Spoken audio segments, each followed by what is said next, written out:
Plagiarism. We've all heard this scary word before, especially in our syllabi and classrooms. But what is plagiarism exactly? How do you define it? Plagiarism is simply using someone else's work and claiming it as your own without giving them any credit. This includes all types of works from books, journal articles, photos, and more. If you borrow any ideas, you must give credit to the source. Still not sure what plagiarism is? Oh. Here's a story about Marcia and Jan writing a research paper. Being the studious student that I am, I started my health paper 2 months early and spent countless hours at the library finding sources. My paper included in-text citations and a reference page. My hard work paid off and I received an A+ on my paper. I hate school. I just want to walk my dogs and gossip on all the latest social media. I'm so busy twittering, I forgot all about this paper. Ugh, this is frustrating. Hey, wait! Marcia wrote a similar paper. Let me just use that. She won't even notice. Hashtag Marcia, Marcia, Marcia. Did Marcia plagiarize? No! Did Jan plagiarize? Yes! Jan, you're just not you when you plagiarize. Why is this a concern? It's not your work, thoughts, or ideas. You're only cheating yourself out of learning and growing. It is also dishonest. You are not giving credit where credit is due. There are legal ramifications if you plagiarize, and students can be suspended or expelled. So now that we know what plagiarism is, let's talk about common myths on this topic. Some of these myths can seem obvious, but others may have you scratching your head. Myth 1.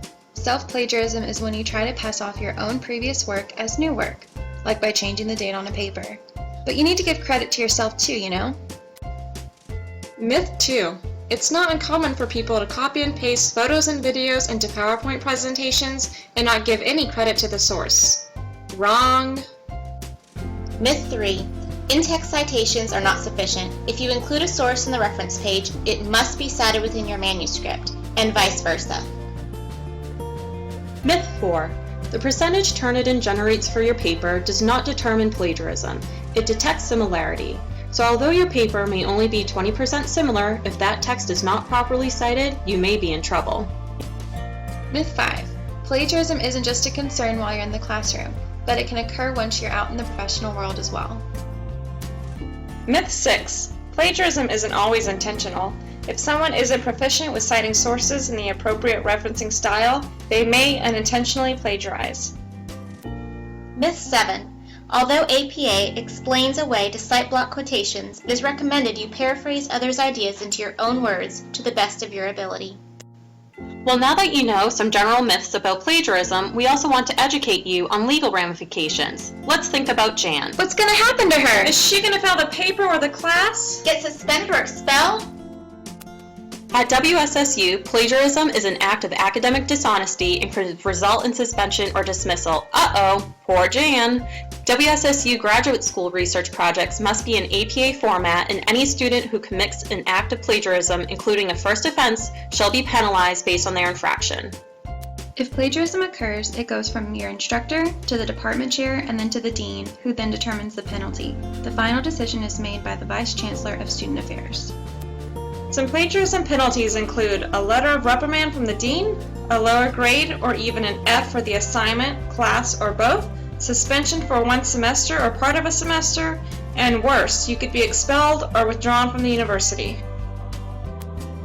Here are some tips to help avoid plagiarism. Start your research early to avoid sloppy work. Keep notes of all your sources as you go. And if you're confused, the library and writing center are great resources. Don't just change words around to paraphrase. You must put it in your own words. Cite everything you've learned throughout your research process. It's always better to be safe than sorry. And always use the correct writing style required by your department. So now that we know everything about plagiarism, Jan should now be able to properly write her paper. Jan, you're just not you when you plagiarize. Now isn't that better, Jan? Much better. And what would a video about plagiarism be without a reference list? Created using Powtoon.